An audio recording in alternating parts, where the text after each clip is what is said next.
So the reason why we need the audit committee, what are some of their aim? Number one, a company that has audit committee is always viewed by the public in a positive way.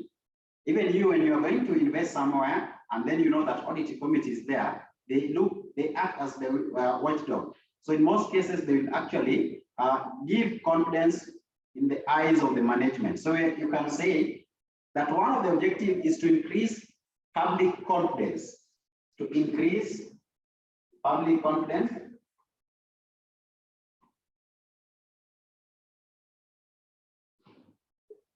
That is number one, so that people can become can be actually confident on the published financial information. So the accounts are actually things that can actually be dependable. People can always believe on the accounts because they know that the watchdog is there and has been able to look into them.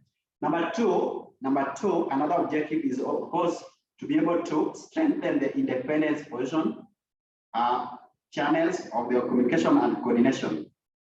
I'm repeating, another objective is to be able to strengthen the independent position channel of the communication and coordination.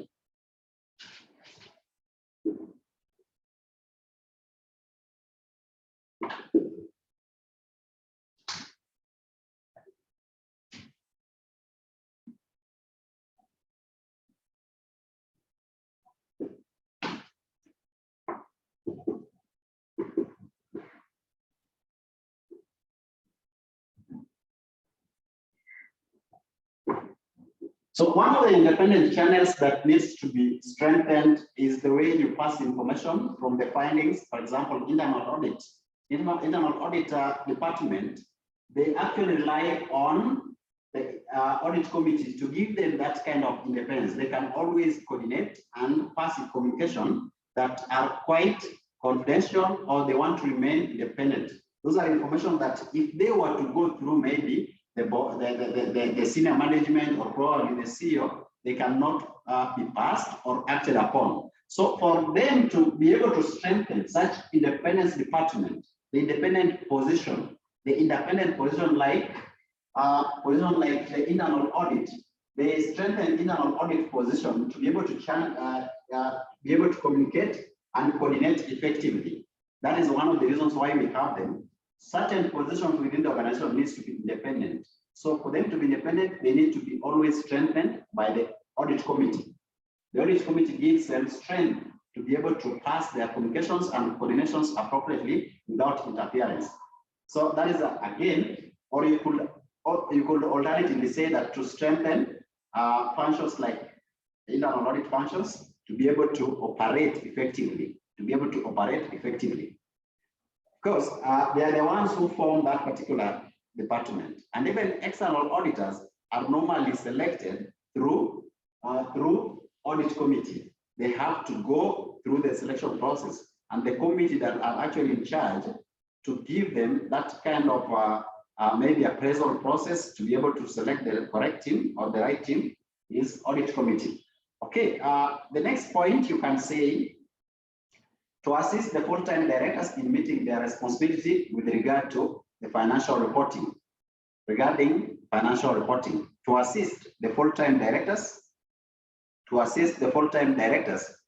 regarding in meeting, to assist the full-time directors in meeting their responsibility with regard to financial reporting. So we have, I'll repeat again, don't worry, we normally have full-time directors. Their directors are always involved in operations. And of course, we expect that at the end of the day, they should be able to assist in ensuring that we have good reports. Now, the section or part of the directors who are going to look at these financial reports are the audit committee. Or remember, audit committee is part of the directors. It is a committee that was formed as part of the directors. But now they are delegated the duty to be able to check into financial reports. So for us to have the integrity of those reports, of course, one of the responsibility of the board is to ensure that we have good reports. And so audit committee helps in that particular area. Audit committee helps in that particular area by ensuring that internal controls are there, the reports are actually free of errors and maybe fraud. So it assists the full-time directors in meeting their responsibility. And their responsibility is to give good financial report. So they are actually assisting on that line. So I'll repeat again for the person who wants to write clearly. You can say, one of their responsibilities is to assist the full-time directors in meeting their responsibility with regards to financial reporting, Let's look at now the function of audit committee. Functions of audit committee.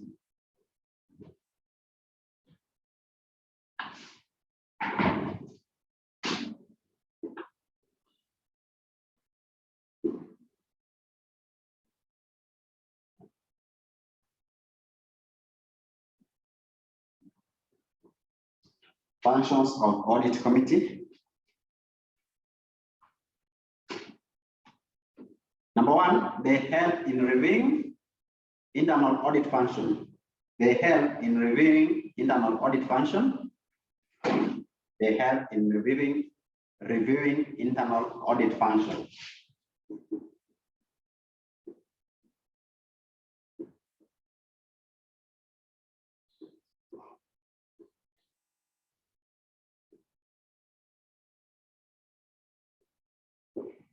They help in reviewing internal audit function by providing an independent reporting channel.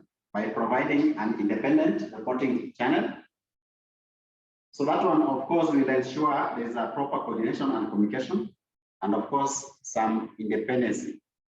They review internal audit function by ensuring or by providing independent reporting channel. The next one,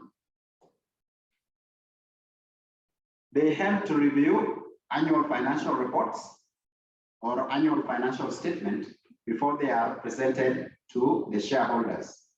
They review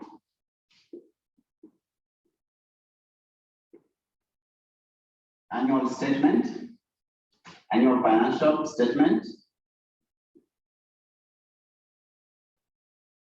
before they are presented to the shareholders.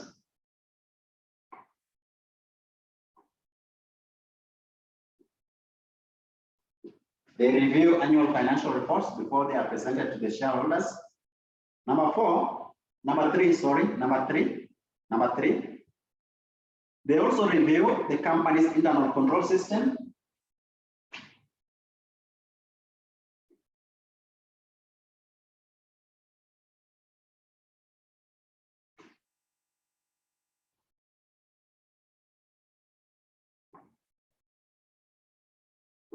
So this means that they have to check whether there are internal control systems within the company, and where, if they actually exist, they need to check whether they are effective and if they are used efficiently, meaning that they are used at the lowest cost possible, and of course they meet the main objective. Those internal control systems, they should not be a wastage. Like areas, for example, where we have CCTV, they have to evaluate whether we still need watchman. You might have CCTV, and again, you have watchman. Those are internal controls. But again, they might not be very efficient because you are incurring a lot of cost. So they need to check, is it necessary to have the two at the same time? Number two, when you look at effectiveness, we know that internal controls are normally put in place for certain reasons. So the question is, do we meet those results? Do we meet the objective for putting them down? So they are the ones who are in charge to be able to review the company's internal controls, to be able to give a report on whether we are using them efficiently, and of course, whether we are also meeting the main objective. And that is what we mean by effectiveness.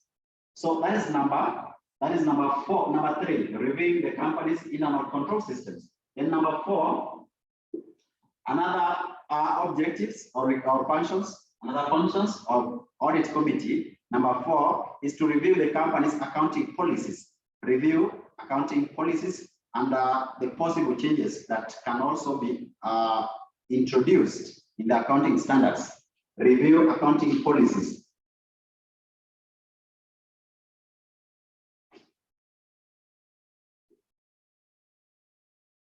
Or you can just say reviewing accounting policies and standards.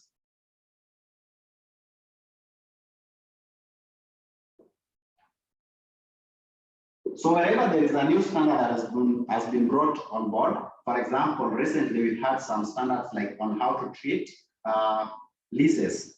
That is IFRS 16. We also had a new one, IFRS 15, that is talking about. So this one is basically leases where we had new ways of treating operational lease and also financing lease.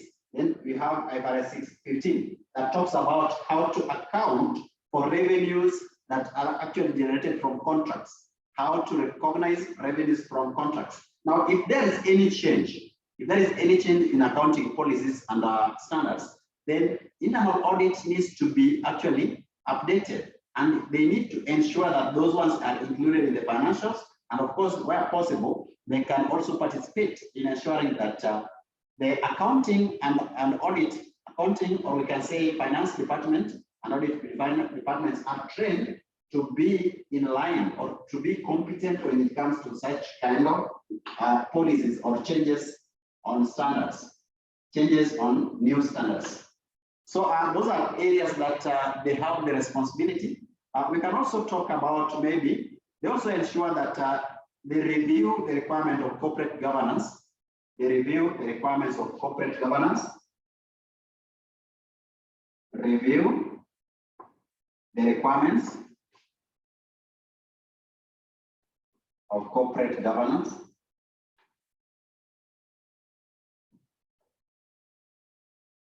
I know now you know what a corporate governance is. So these are the ways in which organizations should be managed. And of course, the board members are the governance. So what are they supposed to do? Like now the principles of corporate governance. So they do this to ensure that the company strictly follows those corporate governance that are provided. So they review the current corporate governance requirements and ensure that the company strictly follows such requirements. So they review the corporate governance and ensure that the company strictly follows the same. The next one, number 6, they also give recommendation to the board and shareholders regarding the appointment of internal auditors. I say that they have a major role in the appointment of both internal auditors and external auditors. So they also give recommendation. They recommend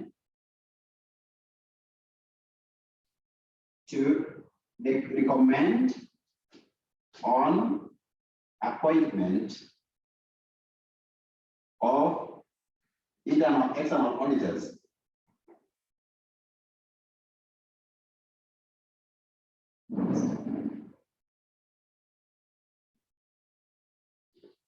So normally when you are selecting or appointing external auditors, of course, the external auditors will do the application. Then within the company, we normally have the selection committee. The committee will decide on which maybe 3 names to be picked.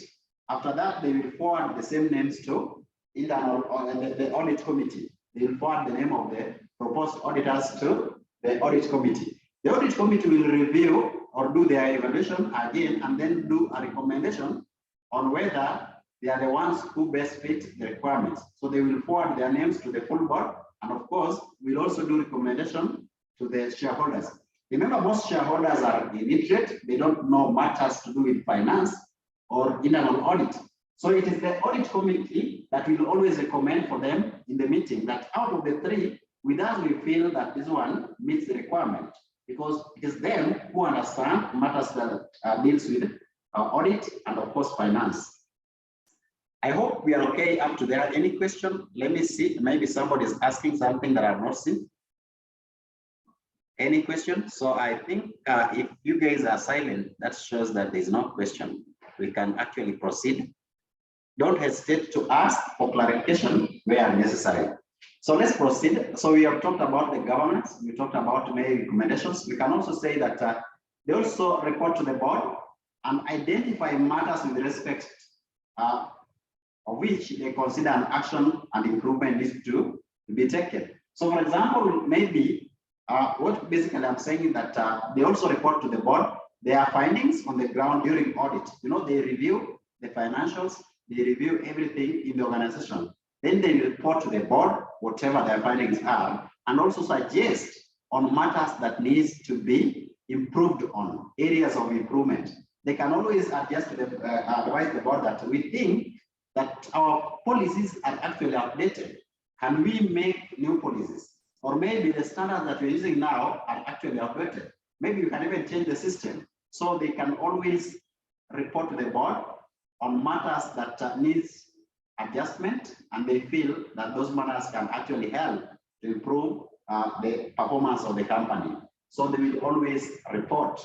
I hope you've written that they will always report to the board and give suggestion on matters that needs improvement or where alternative action should be taken. They report to the board on matters that needs improvement and also suggest on alternative actions. They also suggest on alternative actions. So that one I hope is well taken care of. That is also another function or role of audit committee. Okay, those are very important. They also try to take actions wherever there's finding. Like after the audit, you might find that when auditors come in, internal audit, external auditors, you will give some findings. Those findings are maybe issues or matters that has been raised over and over. So it is the audit committee that will also do a follow-up on the findings to make sure that everything is in order. They do follow-up on matters that needs to be taken care of, as were actually indicated, probably raised by the auditors, Okay, let's look at the advantages of audit committee. Advantages of audit committee.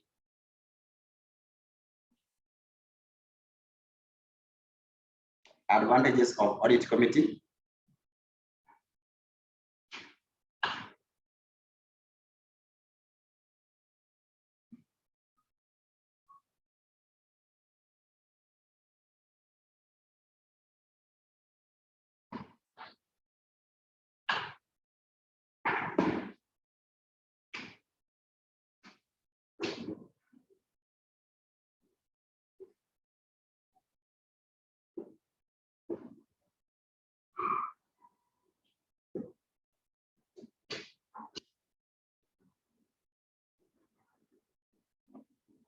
Can someone give me one of the advantages of audit committee? What do you think? Any suggestion? Advantages of audit committee?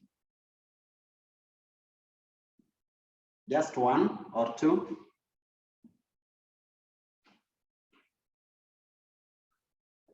Yes.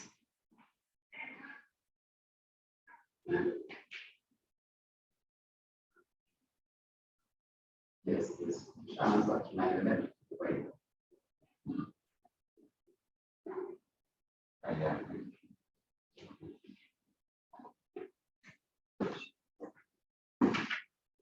Any suggestion? Advantages of audit committee?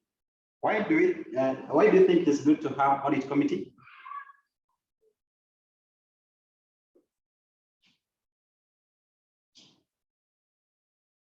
Any suggestion? Okay, so number one, they provide assurance to the members. They provide assurance to the members on matters that relate to financials. They provide assurance to the members.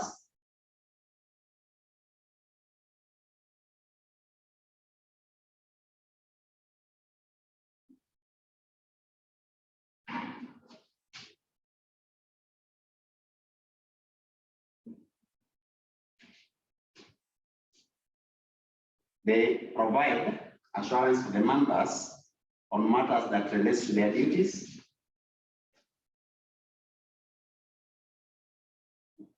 Or we can say financials.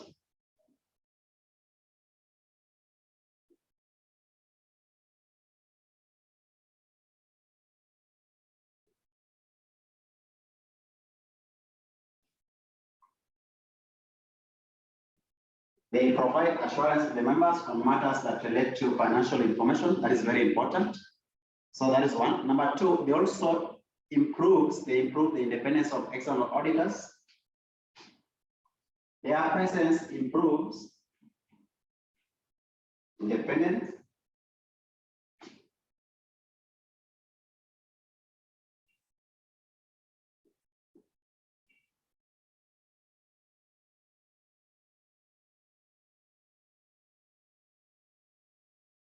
their presence improves the independence of internal auditors. They also improve communication between, they also facilitate communication between external auditors and the directors. They facilitate communication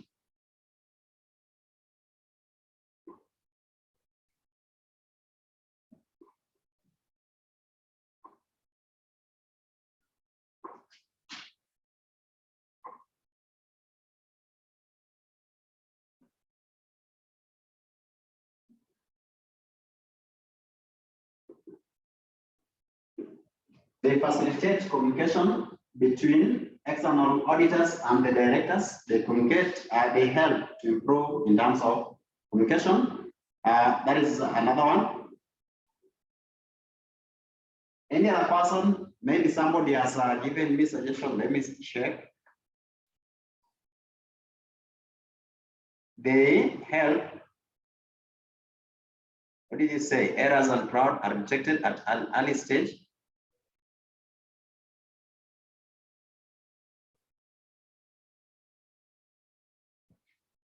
Okay.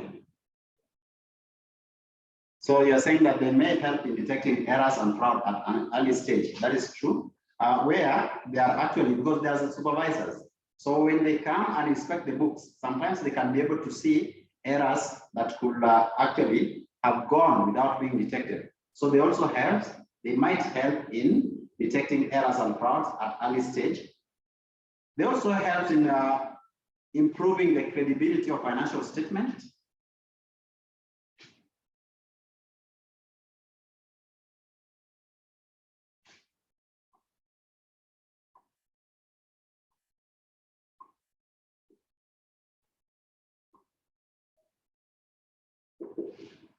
So what we mean by improving on credibility, basically, most cases, when somebody knows that there is a supervisor or somebody overseeing what you're doing, you become more keen. So the fact that they are there, the internal auditors will be keen because they know somebody will go through their work. As well, the accountants or finance department will also be very keen, and the external auditors will also be extra vigilant when they are doing audit. So at the end of the day, the three teams will ensure that they give a good report. And so we are saying the presence of internal auditor or internal committee will make or will ensure that the financial statement at least are free from material misstatements. They are quite credible. They are things that you can actually depend on. So they also review accounting system. They also review accounting system and reporting functions. They review accounting system and reporting functions.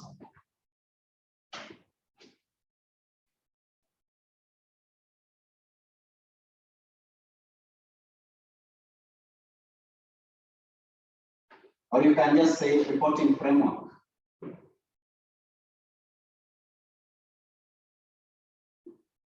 So they ensure that we are using the right systems, and of course, the reports are quite improved in terms of the quality. They ensure that we have improved report in terms of quality.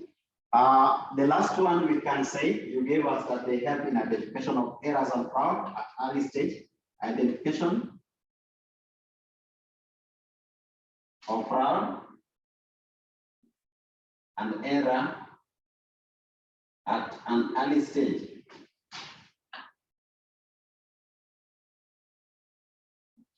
You can be able to identify fraud and error at an early stage. But what are some of the disadvantages? We know that everything that has disadvantage must also have disadvantage. So what are some of the disadvantages? Some people feel that this committee is very costly to have in place or to put in place. That is one disadvantage. It's actually costly to be able to have this committee, train them sometimes, because you also pay them sitting allowance. So apart from several meetings and training, you also pay them sitting allowance. So one of the disadvantages you can say, the audit committee creates extra cost. That is one disadvantage.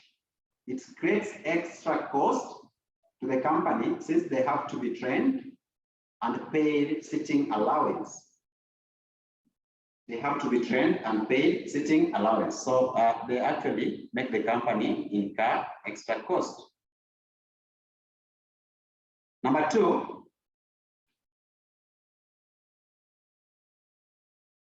another disadvantage is that most people are now looking at this department. I want you to understand this. Whenever we have audit committee, the board themselves become reluctant. They know that the audit committee is performing a lot of things. So because of that, a lot of work can actually be given to them in such a way that they become overburdened. So they can actually become overburdened with the activities that they are undertaking. And so sometimes they are not able to perform their work effectively. They can become overburdened because now every person is looking at them. They become overburdened and so may not be able to perform their work effectively. They may not be able to perform their work effectively when they are overburdened. Because now most people are just saying, unit kazi yao, everything should be their work. The next thing, they can form division in the board. They can form division, they can create division among the board of directors. They can form division among the board of directors. Remember, audit committee are part of the board. And when we explain, we say that in the board, we have executive committees, and then we also have, we have executive team, executive board members, which include the chairman, include treasurer, vice chairman, and secretary. Those are executive. Then after that, other members can actually be separated into various committees. But then you'll find that the audit committee is the one that is superior. They need to be independent. They'll be checking into even the board performance. They can actually check on the role of the board themselves. You see, they are quite independent. So because of this, people might feel that this committee is quite superior than the other committees. We also have education committee, we have finance committee and investment, we might have maybe HR committee, and of course we also have executive board members. Now, supervisory committee or audit committee, the way we call them, sometimes they are called supervisory committee, they are considered to be quite superior. And because of this, they can actually cause separation or conflict within the board. That is why we are saying that in some cases, they can create division among the board members because the board members should be equal. But this particular department is super, so it can actually bring some kind of animosity. It can bring some kind of animosity, being that they are seen to be super, or they are seen to be supervising the other directors. So this committee member, they can even supervise the executive. They can supervise the executive. So that can actually bring some kind of animosity. So I hope you've written that it creates division among the board members, since they are seen to be super due to the fact that they can even supervise other board members. They can supervise other board members. Okay, some people say that they interfere.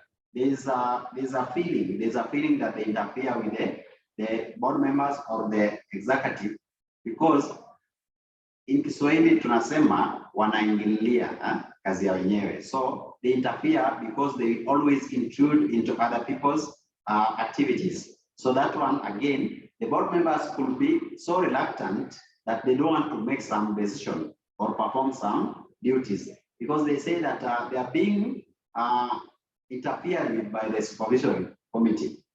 So you can say that the board members, some of the board members might feel that they interfere with their roles. It can cause conflicts when they feel interfere with their roles.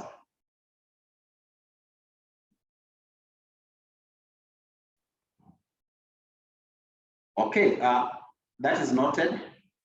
That is noted. I'm sorry for that. I wish you well. I've seen that. Thank you very much. I've seen that. Thank you very much. So we can proceed. We can proceed. Apart from that, we can also say that so sometimes their role, the next one, their role can overlap the management's responsibility. Their roles are seen to overlap the top management's responsibility if there is no clear terms of reference. Their roles overlap management responsibility if there are not clear terms of reference. Remember, supervisors or supervisory committee, which is the audit committee, they are normally around. They are not people who stay away. They normally walk in anytime, check the books, you see. So again, you can find that they also help in controls. They also involve in operations somehow, because they work like internal auditors. They can check what managements are doing. Some of the approvals must be signed by themselves. They are the ones who sign certain approvals. And because of that, they actually find themselves conflicting or overlapping the role of top management. It is the duty of management to be performing some roles. But again, you'll find that sometimes the audit committee also come in and perform some activities that are seen to be overlapping. So wherever there is no clear terms of reference, for example, if it is a circle, you might find that there are some loans, for example, internal or insider loans. When they are being issued, the audit committee, at least one representative from the audit committee should also be present and sign somewhere. They should sign. So because they are involved in operation where they are also signing to authorize payment of those loans, people feel that their roles are actually overlapping the top management's responsibility. They are interfering with the CEO's role, the approval processes that are actually part of management, you see. But that could be happening depending on the credit policy or the board charter. If those ones actually give them such kind of leeways, then they will always interfere. Okay, so I hope that that one is clear, that their role can also overlap the top management's responsibility if no clear terms of reference are given. So the next one, the last one, disadvantage. You can say, since the findings of the audit committee are rarely made public, since their findings are not even made public, it is not clear on how effective they perform. It is not clear how effective they perform. These guys work, they get some findings. Those findings are actually being discussed within the board themselves, but they are not made public. So people don't know, the outsiders might not know whether whatever they are doing is actually effective, where they are giving value to the company. It's not very clear, because whatever they found, whatever findings that were actually realized are not discussed with outsiders. So outsiders might not see the importance of having them working. They might not know whether their performance are effective. Now let's look at the relationship between external auditors and the audit committee. What are some of the relationships?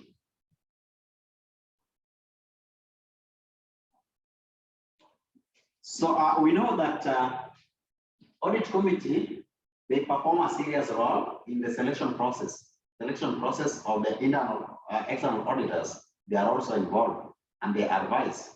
Now they need to be working very closely with the external audit committee auditors so that they can actually strengthen them in terms of the independence.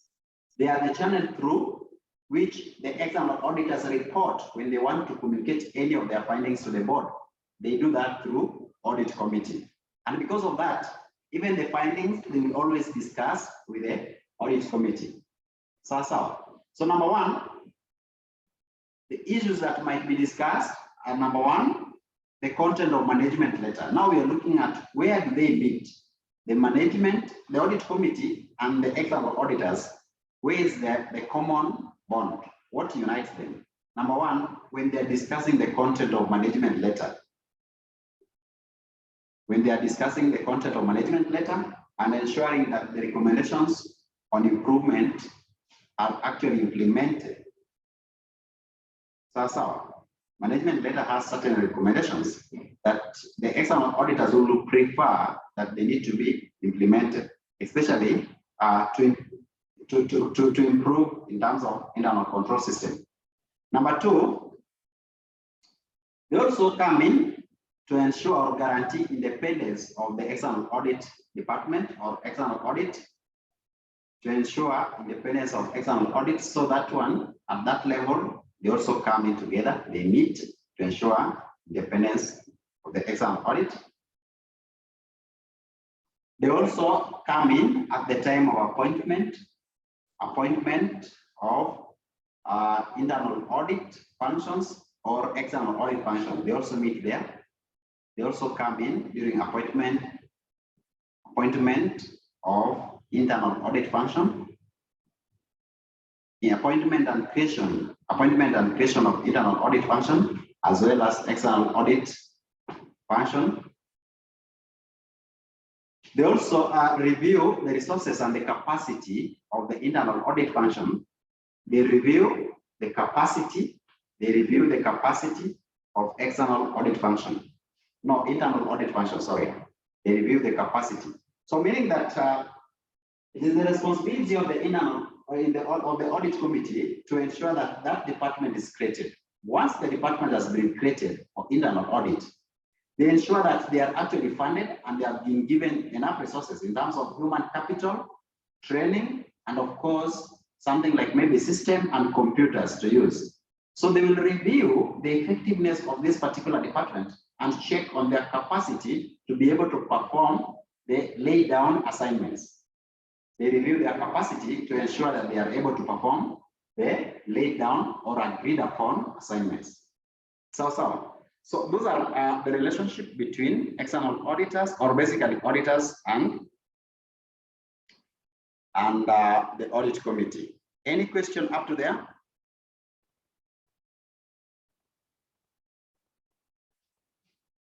Now, just in case you are asked in exam, now that we've talked about the internal auditors, just in case you are told to maybe explain about the scope and objective of this internal audit function, what will be that? Internal audit function.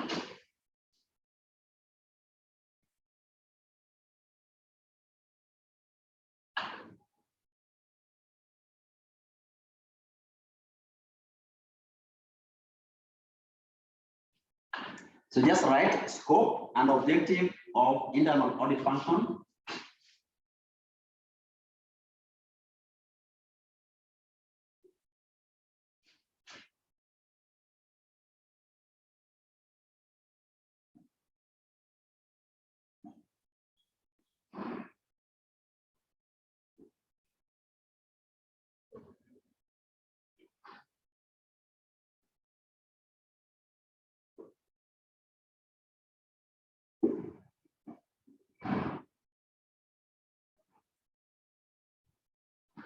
Scope and objective of internal audit function. So assuming that you are an internal auditor, which areas are you expected to check during your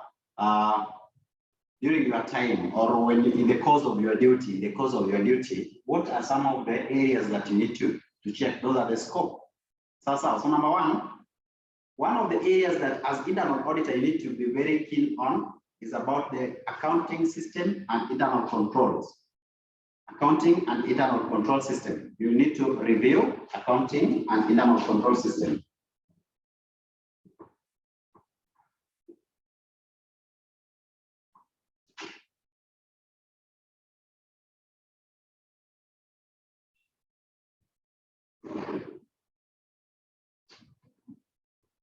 Review of accounting and internal control system. That is number one. Number two, examination of financial and operating information.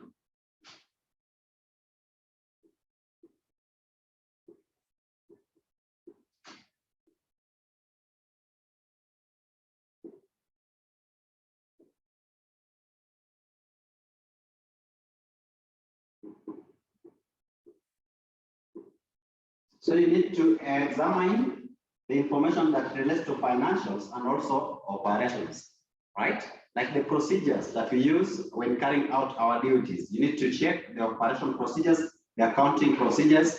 You need to review and examine how efficiently and effectively they actually being used. Number two, review the economy, efficiency and effectiveness of the operations.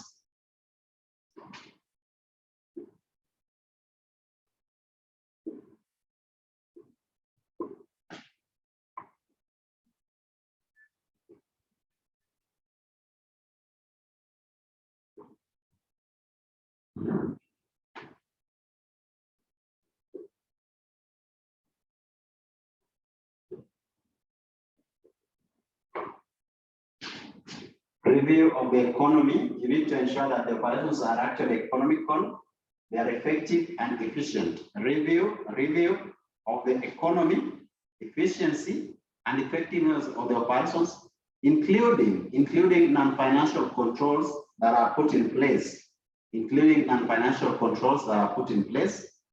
Then also to check on the compliance, to check whether the enterprise or the business complies with the set laws and regulations. Review compliance.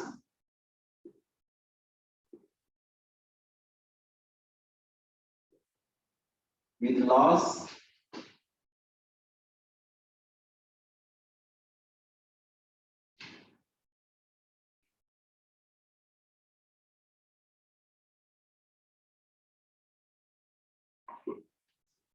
review compliance with set laws and regulations. That is also very important. As internal auditor, you need to check that the company that you are working for is actually compliant to certain regulations, maybe from the regulator or from the state, and of course with the laws of the land. You don't contravene the laws that have been provided.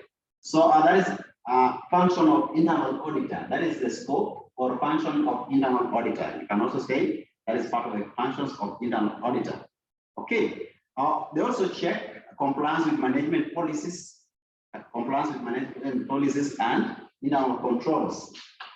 They also review compliance with policies, or you can say policies and procedure. They also check into that. For example, if you're working maybe in a serious organization that is quite big, there are a lot of controls that have been put in place and they have policies. So every time you need to check that the controls are actually working. And of course, part of the controls are the procedures and policies. So you need to check whether the procurement policies are being used appropriately, the procedure manual for operations, so that in case you're doing your operations, you know that the risk level is quite reduced. So that is another one. You can also give me a few.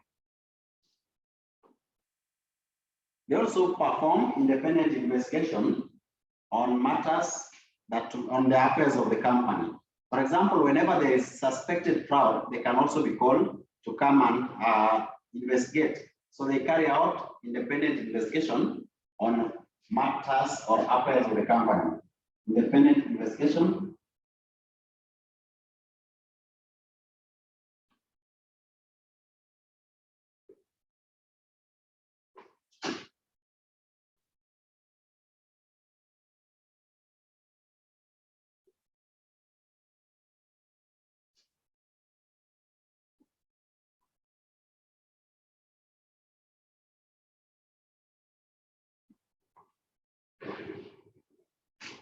Independent investigation on financial affairs of the company like fraud. Independent investigation on financial affairs of the company like fraud. Maybe I need to check whether you guys can also give me any suggestion from the experience where you work. I know you guys work somewhere. What have you seen at your place of work? What are some of the roles of this committee?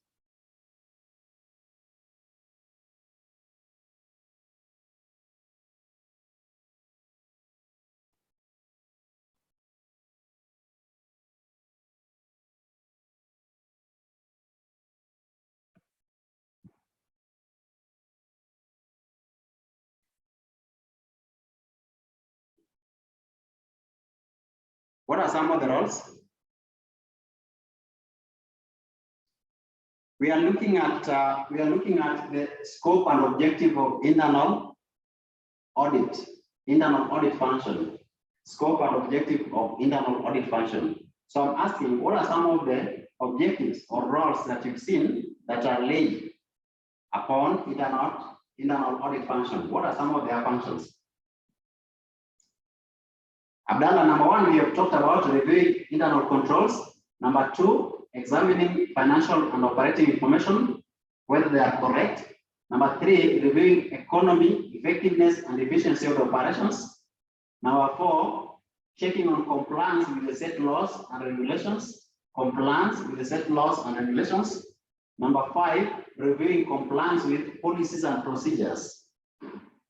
Number 6, independent investigation on financial affairs of the company, especially where maybe fraud is suspected to have occurred. So you're saying that they also come in risk detection and fraud. Yes, risk and fraud detection.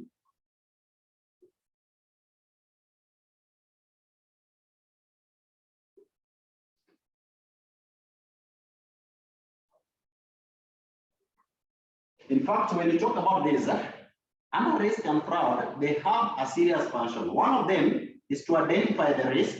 Number 2, to be able to come up with controls or advise on controls. Then number 3, monitor. So they need to identify risk,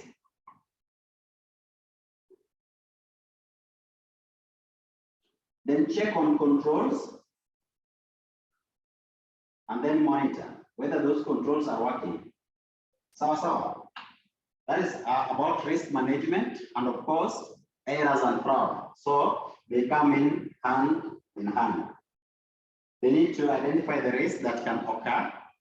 Also check whether the controls are there and if they are working. Monitor whether they are meeting the expected obligation or objective. Another one.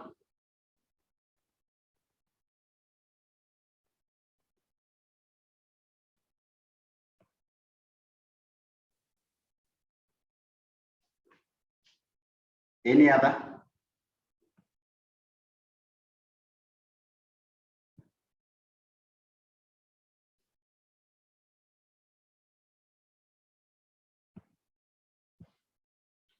Okay, so let's look at our next stage. Now that we have seen the scope of what they need to do, or basically the role of internal auditors. As external auditors, when you go and maybe you want to audit a company, one of the things that you normally check is whether they have internal audit function. Those are part of control.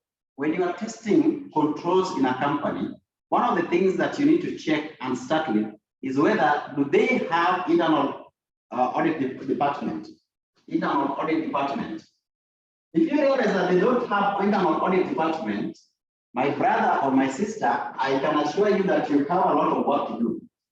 When a company that you're about to audit does not have internal audit department, there's a lot of work to do. So I would advise you, as you go to your place of work, always check whether there is that kind of supervisory. There is a department that can actually do this job. And if you can recommend, that would be better. Because you've seen their role, they ensure that at least the financial statements are okay. They also help in detecting fraud.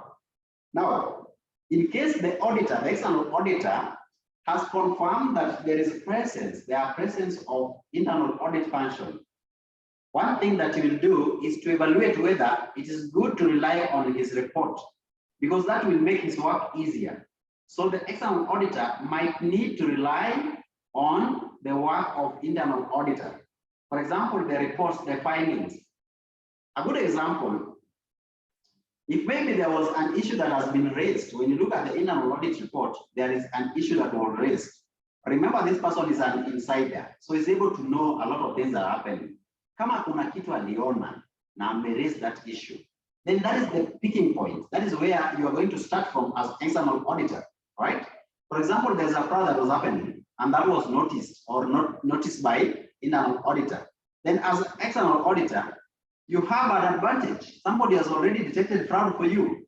So you just need to check and do the audit process to know what was the magnitude, so that at least you have background and what is the status of that particular fraud. So that is why it is good sometimes to rely on the work of internal auditor. Are we together? It's good sometimes to rely on the work of internal auditor. But now there are things that the external auditor needs to consider first before relying on the work of external auditor.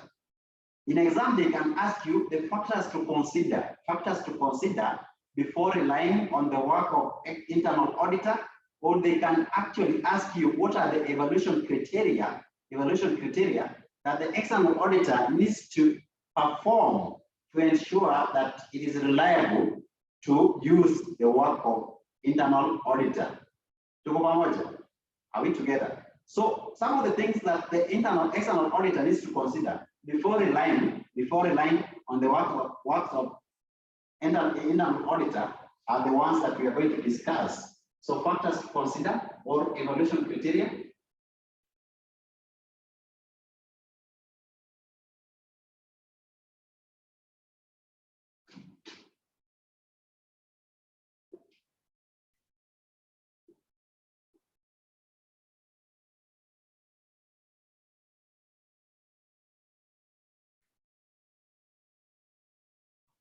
Or you can call it evaluation criteria.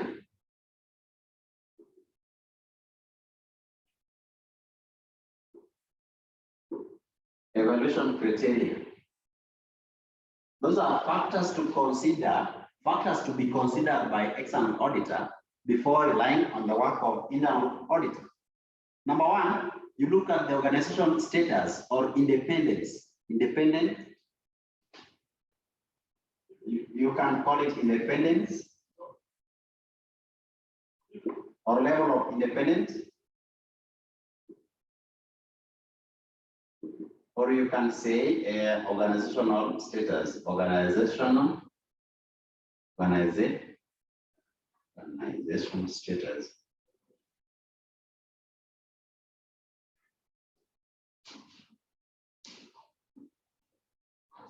Organizational status, or independence of internal auditor. So according to the status of the organization, is it in a way that they give independence to internal auditor? Is he able to give his own report without being influenced or threatened? That is the status. That is the status. So you look at the independence of internal auditor or organizational status. That is one. So of course, the independence level is normally boosted by the audit committee. If the internal auditor is not independent, then it is very difficult to rely on his report, because even on those reports, there could be some kind of errors. It might not be complete report, you know? So that is number one. You look at the independency of internal auditors, Number two, the scope of the audit.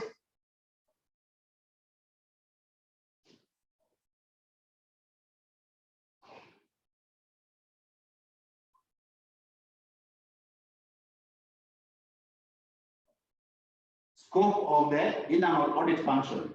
Scope of the function. So here you ask yourself, what was the depth of the nature of the audit? So the external auditor should ascertain the nature and the depth of coverage of the assignments that has been done by the internal auditor. Like there is a place I used to work. I used to work somewhere in a certain transport company where I was internal auditor, but I could not step in to finance department. So you can imagine you are internal auditor, but you can't go and audit finance department. You only audit operations. Financials, they don't allow you. So that actually limits the scope.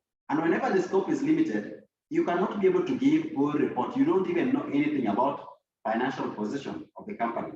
So that is why we are talking about the scope. Some companies will limit and they will tell you as internal auditor, you only reach here. You can't go beyond there. So as an external auditor, before you depend on its work, you need to know what did he cover? Was he able to verify everything and perform complete audit procedure? The next one is competency level.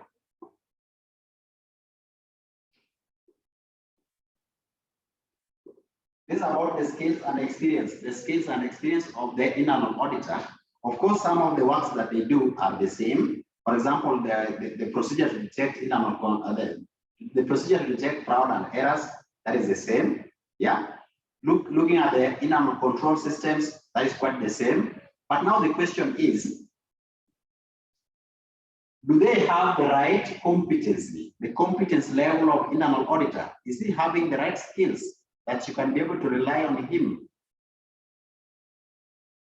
The skills and experience. The next one is due care, professional due care, and due care, professional due care.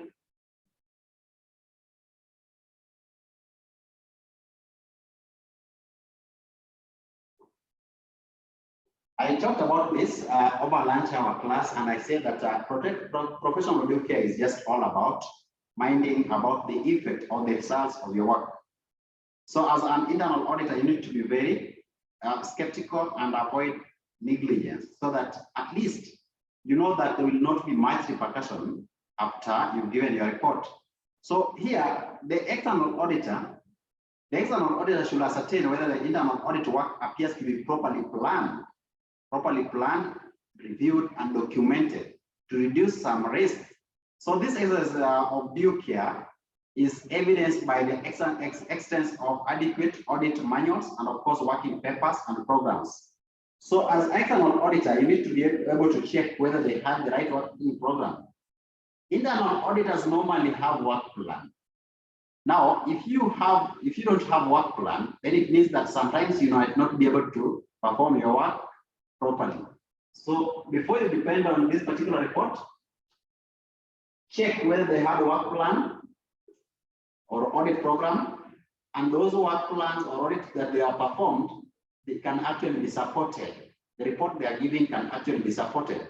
That can actually tell you whether they were ensuring due care. They were not negligent on some areas. They forgot to check some areas. Because with the program, you can be able to see what they were able to look at, right?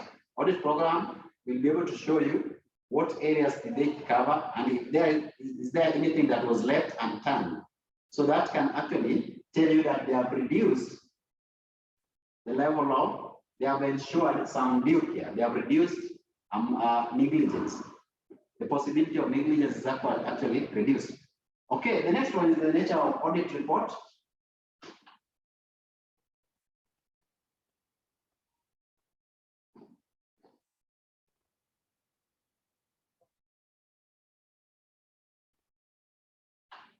Nature of audit report.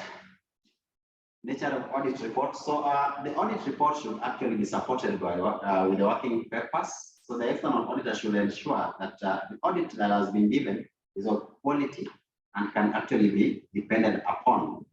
And they should also consider the management response to act on the outcome of those audit reports.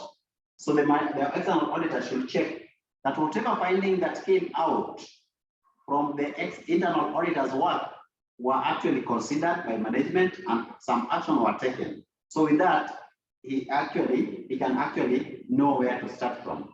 So if the management are actually taking care of or maybe taking action on such reports, then the external auditor can know that these guys are actually independent, or at least they have a say. When they say something, action can be taken. So that can help him also to know whether to depend on such kind of report or not. Of course, another area that is the last one is about the resources that are available for him, the level of resources that were available for him. An internal auditor that is using system that has computer and has enough capacity in terms of staff can always do a better job than the one that is frustrated. So the level of resources available also matters. Resources.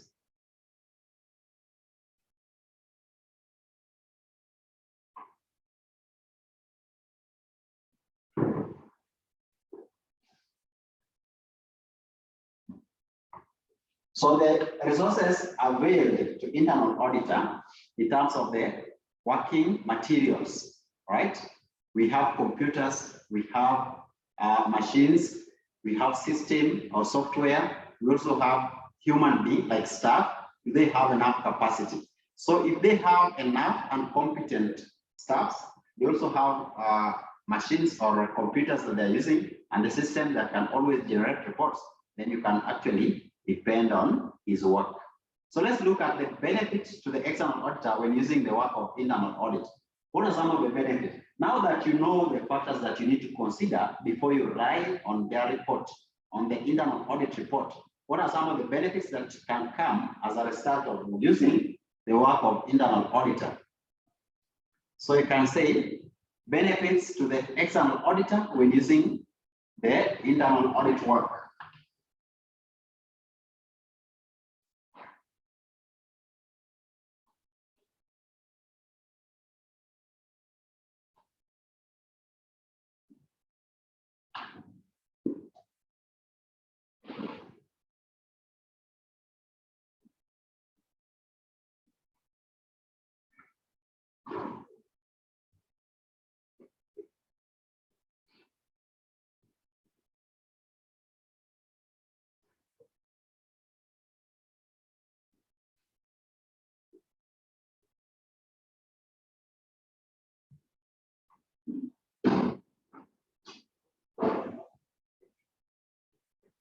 So can you guys tell me some of the benefits? I might be talking aloud here.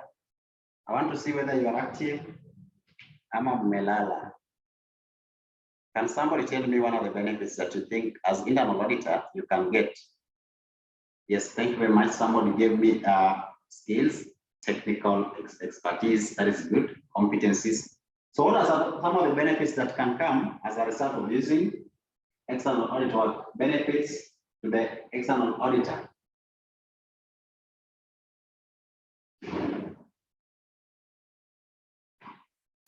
Faster completion of work, that is obvious.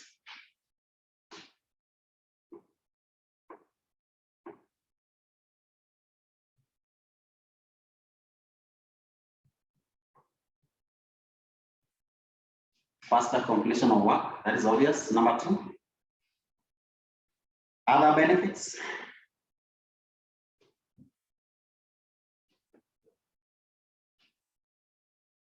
Let me see what you guys are saying.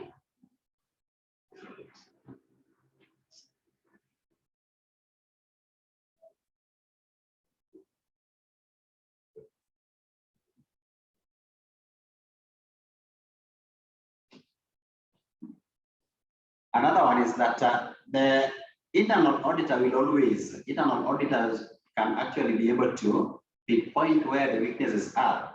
And so with that, the external auditors can know where they need to focus in their audit. It helps the external auditors to be able to know where the weaknesses are and therefore focus. It helps to identify areas of weaknesses.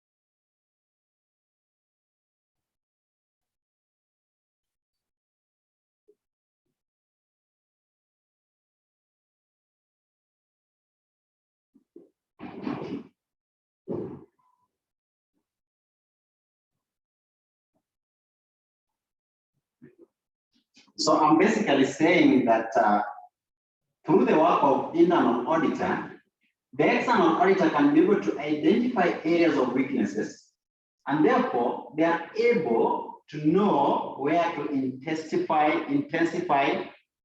their audit test, where they need to intensify their audit test. So again, part of the working paper, part of the internal audit report will be working papers for external auditor. So you can say that the internal audit report can also form part of the working papers or evidence for external auditor. Of course, like wherever there were findings, and those findings may be some actions were taken and they were signed or approved by certain people, the external auditor can actually pick that one as part of his audit evidence, that there was a fraud that was discovered and this is the board finding. And those things were actually done by internal auditor. He can rely upon them and use them as part of his evidence. So what we are saying is that the work of internal auditor can be part of the audit evidence that is used by external auditor to support his findings. It can be part of the audit evidence. It can be part of the audit evidence. Okay. Also, the work of internal audit can assist the external auditor to give feedback in regards to efficiency of the management in respect to routine transactions. It can give feedback, the work of internal auditor can give feedback in terms of the efficiency of management. Efficiency of management in respect of the routine transactions. So actually, what we are saying here, there are things that the internal auditor cannot do, external auditor cannot do, like the daily transactions. The external auditor can only perform a few tests at that time and assume that everything is okay, the operations are efficient, only to realize that there are some tests that he has not done, probably there are some items that have errors. So with the work of internal auditor, he can actually be able to see the report and the reports that are being generated every day confirmed by the internal auditor. In cases where the internal auditor is strong or independent, their daily reports can actually confirm the effectiveness of some internal controls or effectiveness of management in routine transactions, whether the managements are actually effective and efficient in the operations. So that is what we are saying. It gives feedback to the external auditor in regards to efficiency of management with respect to routine transactions or daily operations, daily transactions or daily operations. He can actually believe in this particular report and say that the management is effective because every day the reports were generated were confirmed by the internal auditors and they were okay. Okay. Any comment there, or maybe something that you want to adjust? Any point that you want to adjust?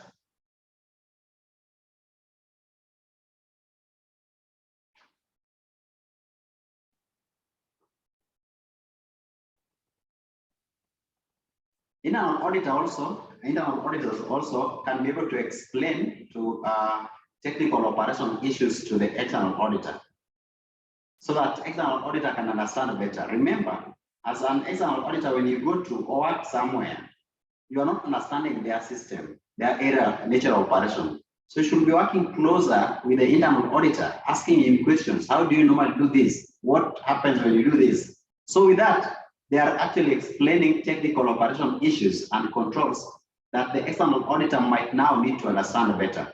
So it helps them to understand some technical operation issues. So the internal auditor can also help external auditor in understanding some technical operation issues. It helps in understanding technical operation issues by explaining to them. They also explain. So let's look at the factors that have led to the growth of internal audit function. This particular function, most people don't like it, the internal audit function. I hope you've written the last point that I gave you. The last point says that the internal auditors can help by explaining, they help external auditors understand more about the company by explaining technical operations and control areas.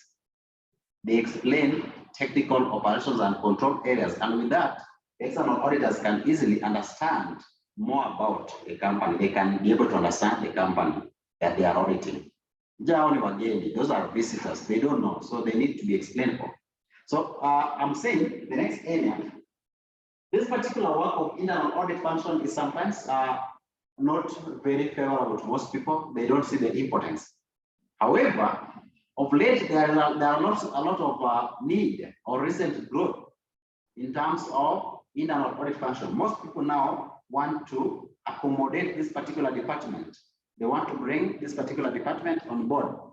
So what are some of the reasons why there is demand? In exam, they might ask you why there is demand or growth in or need for internal audit function, either demand, need, or growth for internal audit function or role of internal auditors.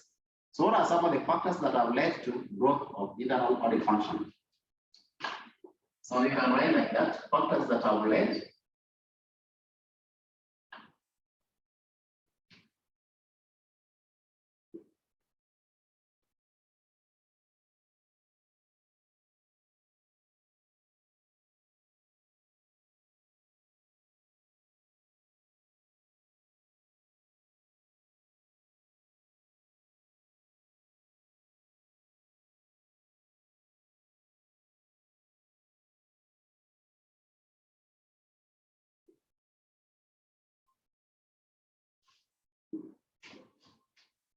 Number one, the size of the business.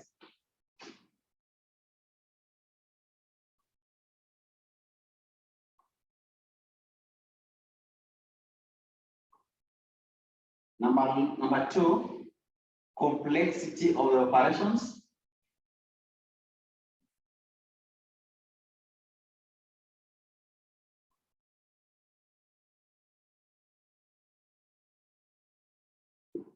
complexity of the operations. Number 2, the next one, changes in technology.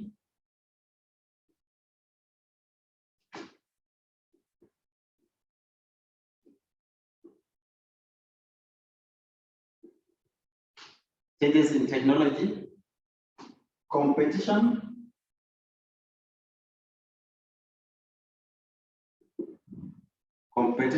what else? What else do you think? Need for quality of audit work? Or you're saying this one is one of the advantages of using internal audit function report? Okay, so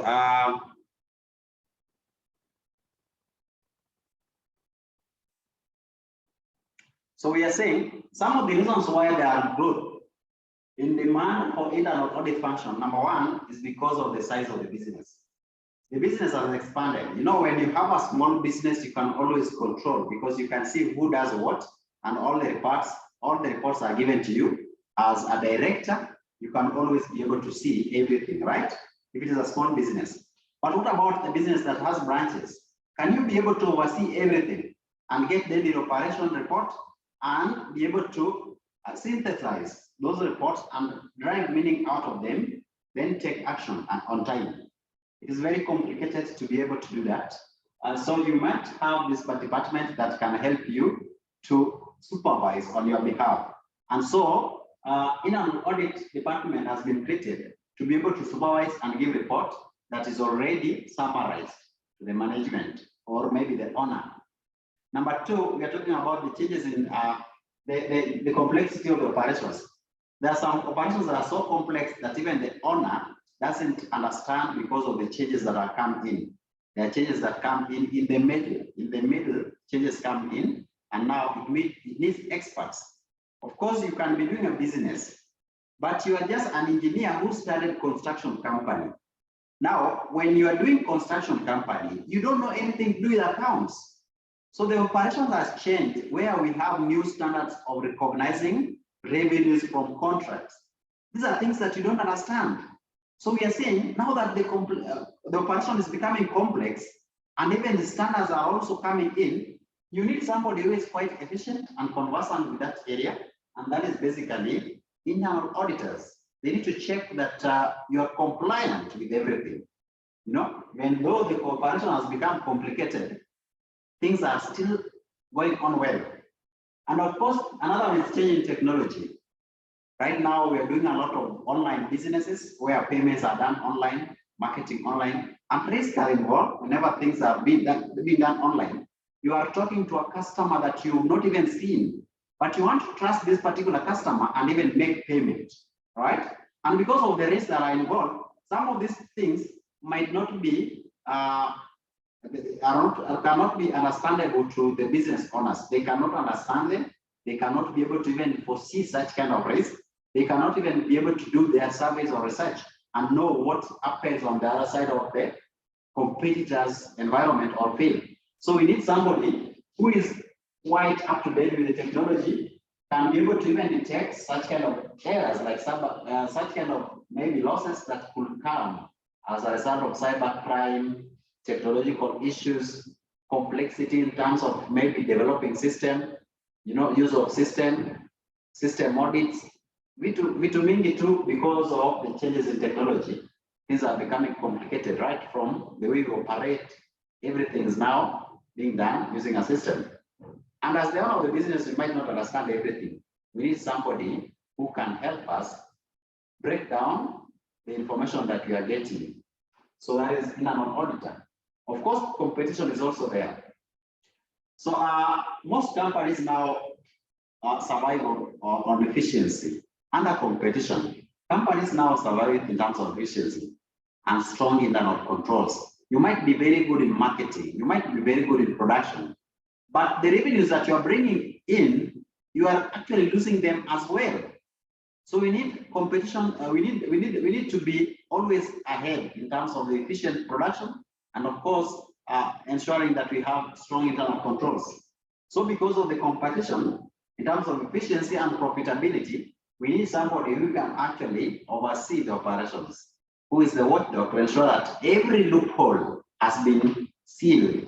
And that is internal auditor. They ensure that both revenues and expenses are actually okay. They are done well. They are done well. The expenses, there is no leakage on expenses. There are no leakage on revenues. And of course, the internal controls are working. And so we are efficient and we are effective in our production and the business as a whole, so that we can always be ahead of the rest and reduce losses. That is the work of internal auditor. So any other? Maybe somebody can also give us some of the reasons, apart from the 4 that I've highlighted. What else do you think could have contributed to a rise in the work of internal audit?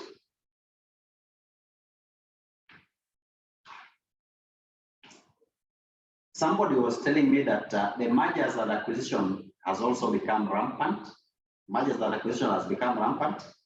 And because of this, before we go to that extent, we need somebody who can evaluate for us whether it is good. And of course, in some cases, you might find that when you merger, because of that, you now need internal auditor. Initially, when you are alone, you didn't need internal auditor. But when you merger, you need to have controls. That is number 1. Number 2, you need to have somebody who can be able to evaluate whether it was reasonable or there is a loss that you're going to incur as a result of mergers and acquisition. So again, probably the person that you are merging, that you are acquiring, was not having internal audit department before. But now, when you bring this person on board, they need to have some clarity, because now as a team, we need to get clarity in terms of the operations and the honesty, right? We have maybe team A and team B merging. These are two directors. They are going to share profits and loss. And initially, they are doing their own businesses independently. They trusted their own. But now when they are together, they need somebody who is quite uniform and honest to be able to tell them the status, the correct status of financial statements. So this is an internal auditor is the one that will consider kama msemo.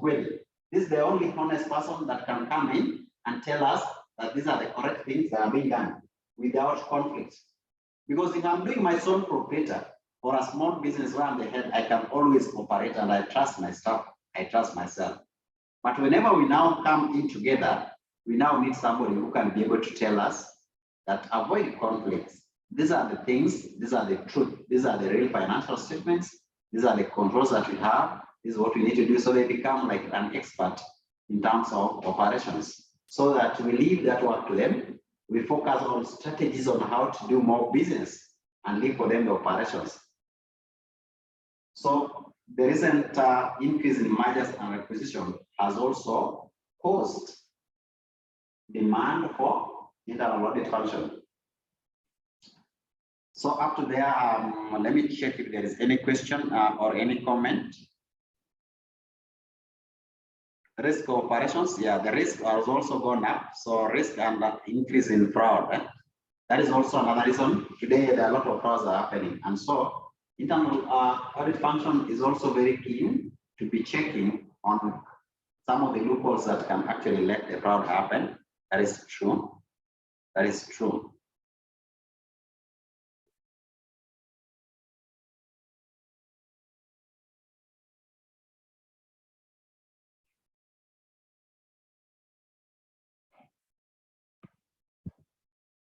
So I think up to there, we have done well. So let's look at other audit assignments.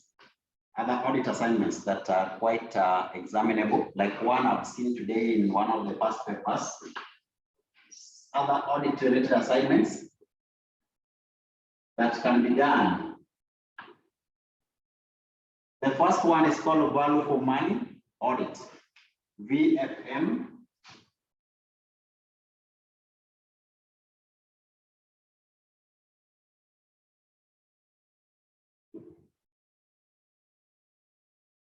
Value for money audit, sometimes they call it VFM. So normally, mostly this happens in companies where we are not so much interested in profits, but we are actually focused on getting the value for what you are paying for. So even you today, when you're going to buy maybe a machine or maybe laptop, you want to see value for your money, right? You're not buying so that you sell, but you are buying so that you use it. You're buying so that you use it. So basically, value for money audit focuses on the economy, that it is actually bought at the right price. So here, it examines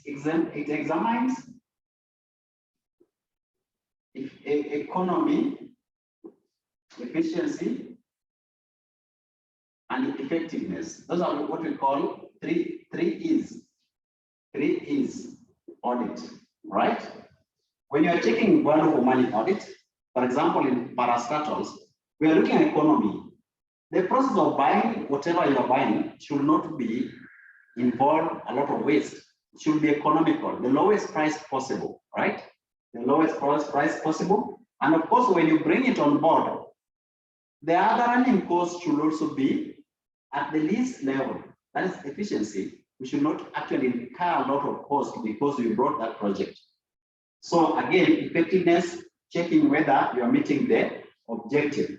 So value for money audit is a 3E's audit. You look at the economical. You don't need to spend a lot of money. For example, the project that we have, for example, SGI. The cost when you are doing value for money audit for that particular item, you are looking at the cost for developing it or building that particular structure or the rail. Then you look at the efficiency. After that, what are some of the maintenance costs? What are some of the extra costs that are involved? Is it too much more than the benefit? Then you look at the effectiveness. That is the main result. Does it actually meet the main objective of that particular activity? So this is basically what we actually want to look at. Here, if it is, for example, human resource, we want to see that there is no maybe misuse of resources in terms of human resource. We don't want duplication of duty where one person, maybe 3 people doing the same thing. That one is not economical. There is no value for money. So we want to ensure that the inputs that we are using, the resources that we're using, we get them at the lowest cost possible, right? So this happens mostly in NGO and the government, where we are not focusing on financial audit, but we are actually focused on seeing when we are auditing NGOs or government projects. Government aim is to see that we ensure the 3 E's. There was no wastage. The inputs are actually brought at the right amount. And of course, the running cost does not incur a lot of unnecessary expenses. And then the effectiveness. So those are the 3 E's, the 3 E's that you're looking at, the 3 E's that you are going to look at when you are doing money for value for money audit. So what are some of the importance of value for money audit? Write down importance of value for money audit. Why is it important to do this?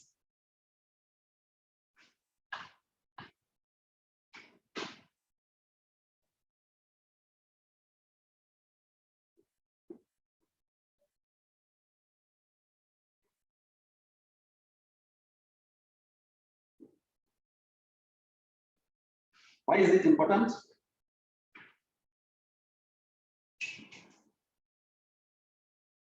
Number one, it ensures, or let me just let you write this down very well.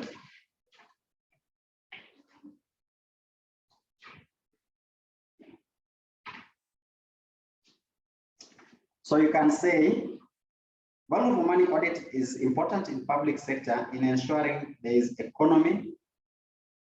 It is important in ensuring there is economy, efficiency, and effectiveness in use of resources.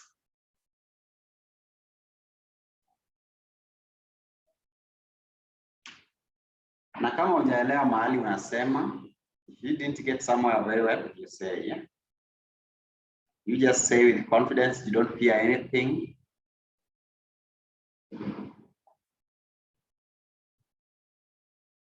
I'll repeat again. Let me check if somebody has commented. Yes, 3 E's. Thank you very much. So I'm saying, I'm repeating. we had agreed that value for money audit is normally done in public sectors and mostly NGO. And the main thing is not look at the profit, but look at the cost of input, look at the efficiency. Those are the other running costs that are related with the activities, and of course the effectiveness to check whether we are meeting the main objective or we are losing it. So we are saying that it ensures there is economy. You can write like that. It ensures there is economy, efficiency, and effectiveness in use of resources. That is one advantage. Economy, efficiency, and effectiveness in use of resources. Number two, they ensure that resources are acquired at appropriate quality. It ensures that resources are acquired at appropriate quality and quantity at the lowest cost. It ensures that resources are acquired at appropriate quality and quantity at the lowest cost, thus balancing between obtaining goods at low price without compromise, thus balancing between obtaining goods at low cost without compromise on quality aspect. So basically what we are saying that it ensures that you get good quality at the lowest cost. So you need to balance. You know, most of the things that are quite cheap, they have low quality, right? But when you're looking for value for money audit, we look at the quality at the same time we look at the quantity, so that you get a good quantity with the right quality, but the lowest cost. That is advantage for ensuring that we do value for money audit. Otherwise, you can get high quantity with low quality, or maybe you can get the two. Quality is okay, quantity is okay, but at the highest cost. So we want to ensure that we get resources at the right quality and quantity, but at the lowest cost at the same time. So we have to have a balance. You need to balance. You need to balance. The next one.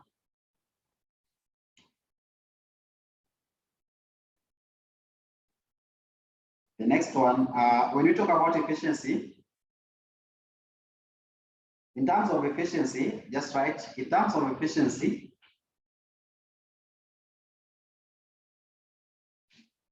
we ensure maximization of output. We ensure, or you can say value for money audit ensures maximization of output from the resources used. That is efficiency. Maximization of output from the resources used, or minimizing the level of work, or minimizing the level of work produced at a given level of output. Minimizing the level of work at a given level of output, at a given level of output. So we say that you are trying to reduce wastage, right?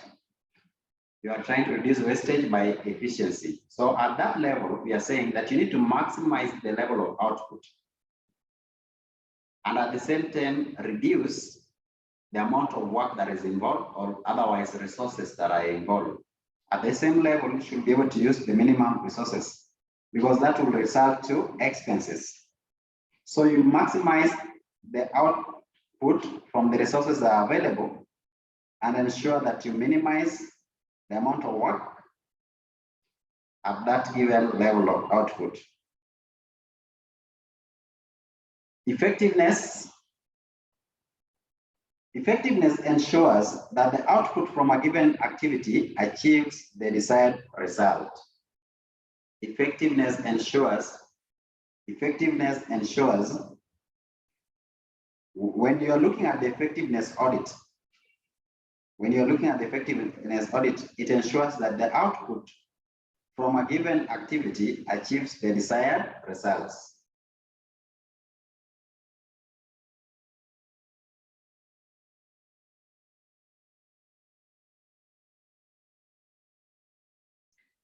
So those are what we mean by value for money audit. So it considered those ones. It considered those economy, efficiency, and effectiveness. That was a question that was brought in 2016. It was a question that was brought in 2016, November 2016, question 3B. You can write down and you'll refer later. November 2016, question 3B. They were asking, your audit senior has requested you to undertake a value for audit. No, sorry. Your audit senior has requested you to undertake a value for money audit during the course of your audit of a public sector organization. During the course of your audit of a public sector organization, your senior has told you to undertake a value for money audit. Explain the importance of value for money audit in public sector. So they can ask you next time, explain the importance in NGO. Usishangae waanze kusema hii deno hakuniambia, hii sijaelewa. No, it should be okay. So let's look at the common areas that will be considered in value for money audit, the areas that you need to consider in value for money audit. Areas to be considered in value for money audit. Number one, just write that one, areas to be considered in value for money audit. Areas to be considered in value for money audit.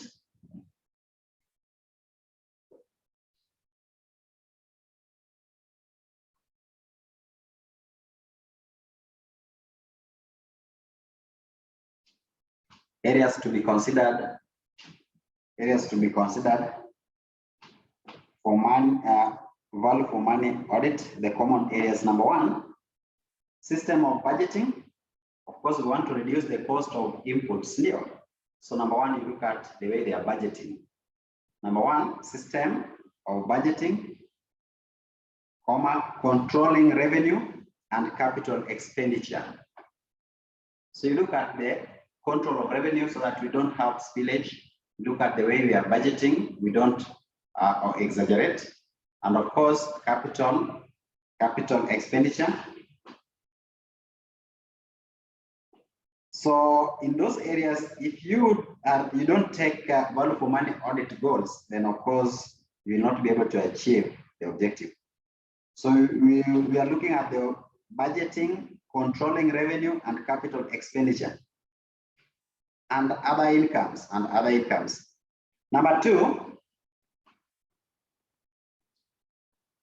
Number two, areas that you need to check.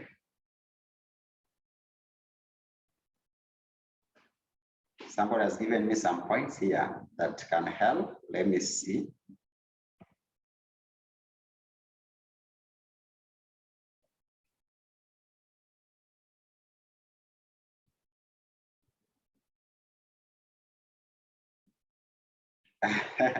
Yeah, we hope they'll bring value for money audit so that we can run away with it. So last time they brought audit committee. I'm not aware. That can be nice. So let's be keen with value for money audit. James is telling us that last time they have been setting audit committee for a while. So they might bring value for money audit. So the next thing that you need to look at, quality and robustness. Robustness, you'll write the word robust, then you add ness, robustness. So I'm saying quality and robustness of business planning and forecasting. Quality and robustness of business planning and forecasting. Again, when you are forecasting, we normally have problems with that. When you are forecasting, you're looking at the things that have not happened. They are in the future. So we need to check that the assumptions that you made are actually things that they are real, they are practical. So that is why it is good to look at the quality and robustness of planning and of course forecasting. They are actually practical. They are things that can be realized. So quality and robustness of business planning and forecasting. So why do we need to test this? Because when you're planning, you also budgeting and planning are one and the same, right? So of course, when you are planning, you need to ensure that you take everything into consideration and you don't exaggerate, especially expenses. You need not to exaggerate, because with that, you actually end up misusing some expenditures, because you'd always say that this one was planned for. We are within the budget. It was planned for. That is how you will not get value for what you're doing. Most people have misused even funds. They are saying it was budgeted for. We had planned for this. So there's no problem even if you use it. But do we get value for money? Number 3, clear communication of policy objectives throughout the organization. Clear communication of policy objectives. Clear communication of policy objectives. Clear communication of policy objectives. Clear communication of policy objectives throughout the organization. Throughout the organization. Number 4, clear understanding of responsibility. Clear understanding of responsibility, authority, and accountability throughout the organizational structure. Throughout the organizational structure. Just imagine where you are not understanding your responsibility, but you are the one who is responsible to ensure that you prevent such kind of fraud or misuse of resources. So you are in a public sector, head of department. You don't know your responsibility, and you don't even know that you are accountable for those things. And that is how you will misuse resources, right? So we need to have clear understanding of responsibility, authority, and accountability throughout the organizational structure, so that everybody can actually explain or account for whatever he has spent. Those are ways of testing or performing value for money audit, whether they are understanding their responsibility. Number 5, monitoring of performance against some predetermined performance objectives and standard. Monitoring performance against standard. Comparing what should have been done and what has been done. I'm not sure which department in the public sector is very ineffective, but I know there are some departments that are not meeting the required level of performance. So again, it means that they are not ensuring value for money on those services. You go there, people are crying right and left, they are not getting the service that they want. So we have a problem with value for money audit, because they don't work or perform up to the standard. So as an auditor, you need to check the standard, the performance vis-a-vis the predetermined standards.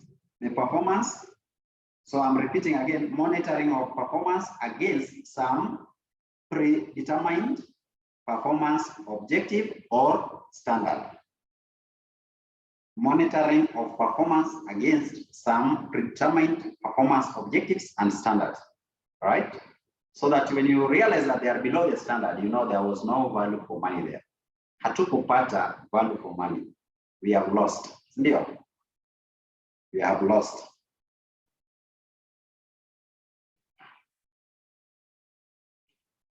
The next one, mechanism in place for responding to needs of customers.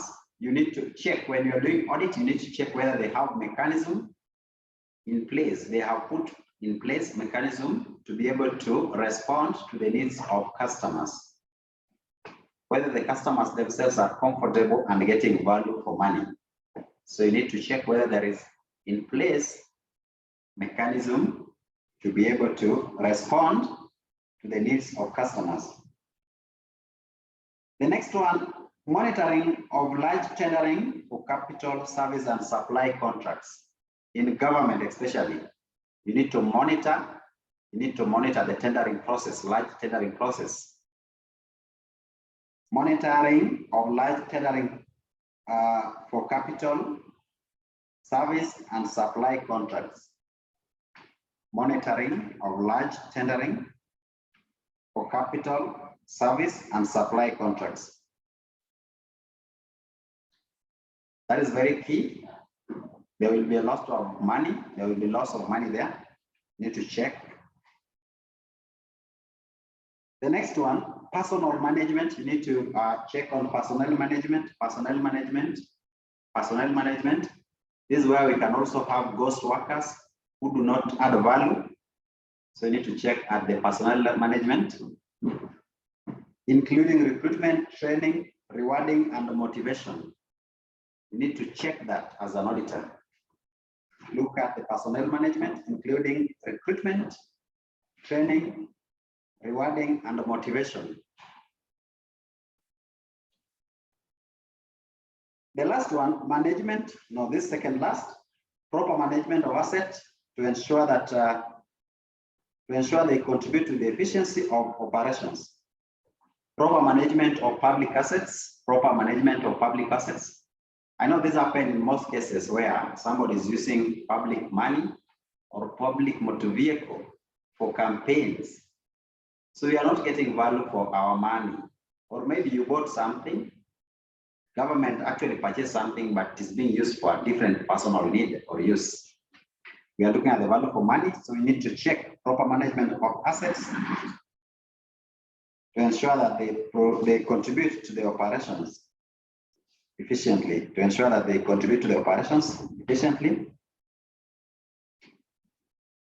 At this level, you also test, or you can write, including disposal of inefficient or high maintenance equipment. You also test the disposal of inefficient or high maintenance equipment. There are some equipments that are actually involving a lot of cost to maintain them, that it is better you sell. So as in the public sector, you might have such kind of assets that are actually incurring a lot of cost than benefit. So you look at, when you are looking at the use of the public assets, you also check on disposal of efficient and high maintenance equipment. The last one, you check on quality and accuracy of management and performance information. Quality and accuracy of management, and performance information. Quality and accuracy of management and performance information. Okay, so those are areas that you need to check under value for money audit. The same question was asked in 2014. The same question was asked in 2014, where they were asking, highlight the areas you focus on in an organization when undertaking value for money audit. They asked that one, the one that I've just done, areas to focus on. In 2016, they also asked the same, summarize 6 common areas that an auditor should consider when undertaking value for money audit. Common 6 areas that you need to focus on in 2016. 2014 also highlight areas, but they didn't specify. So the answers depend on the marks.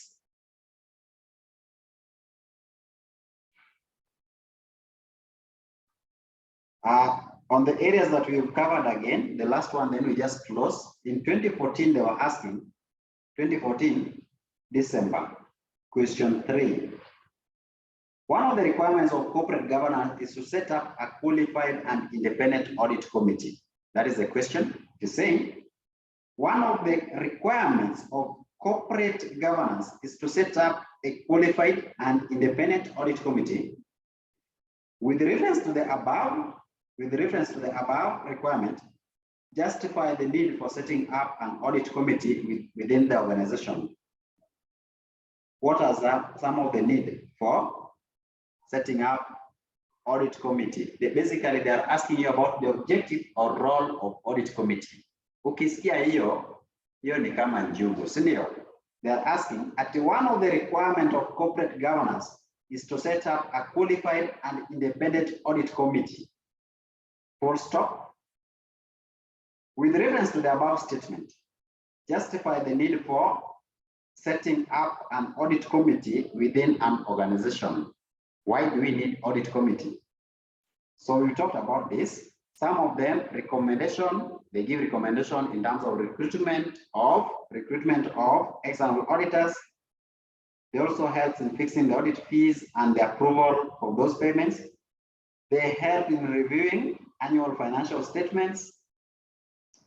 They also strengthen internal audit department. We have seen that.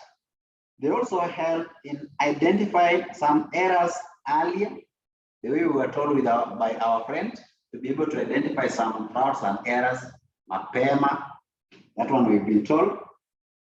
They also discuss on the findings and follow up on the recommendations by the external auditors. They also help in risk management and coming up with policies and procedure. They help to review companies' financial and risk management policies. To review companies' financial and risk management policies. They also help in overseeing the company's financial reporting process, so that at least there should be accuracy or confidence in the financial report. They oversee the reporting process, company's financial reporting process. So I think that one is quite okay.